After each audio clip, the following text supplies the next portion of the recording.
In Chicago, there are over 50,000 youth between the ages of 16 and 24 years old who are out of work and school. The unemployment rate in Auburn Gresham is 183% higher than the national average. African Americans between the ages of 20 and 24 make up majority of that population.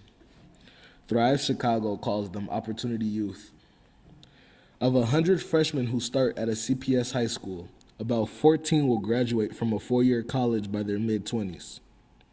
White CPS students were 13 times more likely to attend one of the district's 5 most prestigious and selective high schools: Jones, Lane Tech, Northside, Peyton, and Young. By diversifying the schools with high graduation rates, you will see more youth of color being more successful after high school. Reducing the youth's unemployment rates and increasing their graduation rates is imperative for the city of Chicago's economic success. Nationwide, suicides among black children under 18 are up 71% in the past decade. The lack of mental health facilities in black communities contribute heavily to these statistics.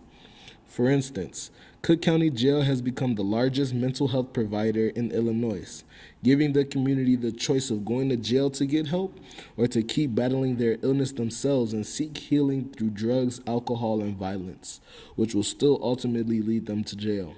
Illinois prisons held 16,183 more people than they were meant to hold, a higher rate of overcrowding than any other prison in the U.S. Our goal is to bring a light to the opportunities that the Auburn Gresham community provides for the youth, while also bringing attention to the need for more resources within this community.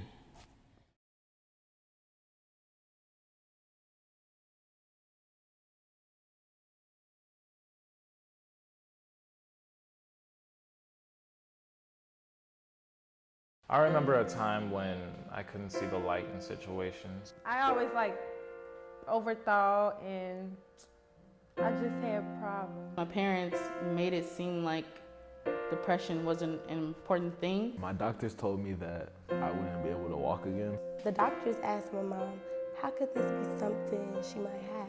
Losing my brother was the hardest thing that I've ever experienced and am still experiencing. I went through a lot of hardships in my life. Whether it be from me having to have an oxygen tank in kindergarten or me missing 195 days of high school. It's just always been something that has been there and something that I've had to battle, or something that I've always just considered a disadvantage for me, just because I've always had to work so much more harder than my peers. Going into adulthood, I have become more comfortable with who I am and the illness that I have, and just trying to discover ways that I can use it to empower others. In second grade, I was diagnosed with a condition that required me to have multiple knee surgeries, and from second through 8th grade, I was in and out of the hospital with multiple procedures on my knees. I'm an independent person, so the idea of having to become dependent, having to rely on people to get places, or having to rely on my dad to push me around, I didn't like that idea or the thought of that, so I always wanted a way out in a way. So my mom decided to talk to one of her friends that was a therapist, and my mom said maybe you should get her evaluated. And, as a mother, that's something you don't want to have to do or whatever.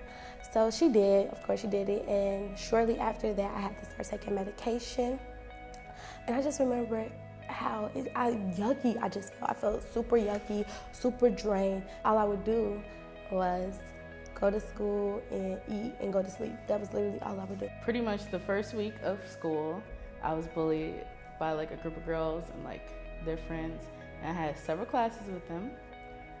So I was targeted a lot, and it got to the point where I started missing school a little. And my parents didn't really notice anything different in me other than I was in my room more, and I was always sick because I wanted to stay home. I always thought a lot, and when left without answers, I jumped to the most negative conclusions. I always found problems in my life. I didn't really communicate my anxiety issues with others because I felt like it didn't play a big part of my life, or it wouldn't impact me. And I just felt that it wouldn't matter to other people. My depression started when my younger brother passed away.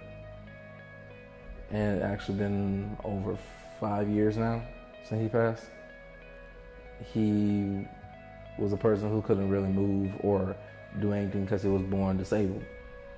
So what I did was always trying to take care of him, try my best to take care of him. But when he passed, I felt like I didn't do much for him. And I feel like that I could have done more. It was mainly because I was grieving from loss, from losing my friends to suicide, and I didn't really find a way to cope with it. I thought if I just held it in and forgot about it, I wouldn't really feel it anymore. I was a freshman in college in New York City, and he was only 16 when the tumor was first discovered.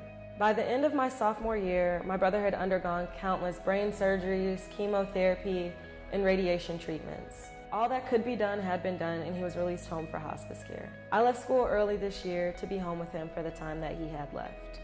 And when the time came to return to school, I wasn't sure if I could do it. Being away from my family for months at a time in New York City while they were all still here in Chicago seemed impossible. Through the help of my teammates, coaches, and even managers, friends, family, I was able to overcome those obstacles and get out of my own head, and I was able to play to my fullest potential.